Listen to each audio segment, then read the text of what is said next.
السلام علیکم دوستو، آج ہم ایک ایسے موضوع پر بات کرنے جا رہے ہیں جس نے دنیا بھر کے لوگوں کو تجسس میں مبتلا کیا ہوا ہے۔ سوال یہ ہے کہ کیا الومینائٹس ہی دجال ہے یا دجال ایک حقیقی انسان کی شکل میں ظاہر ہوگا؟ بعض لوگ سمجھتے ہیں کہ الومینائٹس ایک خفیہ عالمی طاقت ہے جو دنیا کے نظام کو کنٹرول کرتی ہے، اور اسی وجہ سے وہ اسے دجال سے جوڑتے ہیں۔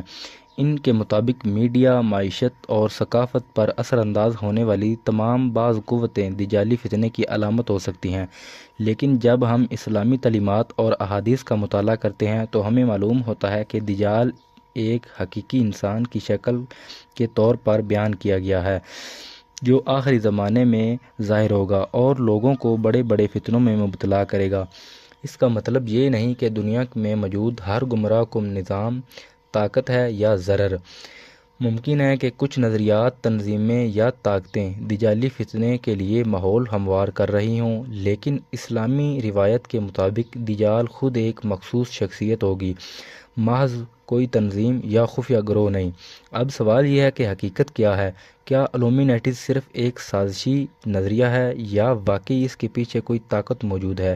اپنی رائے کومنٹس میں بتائیں، اور اگر ویڈیو اچھی لگے تو اس کو لائک کریں، شیئر کریں اور چینل کو سبسکرائب کرنا مت بھولیے گا۔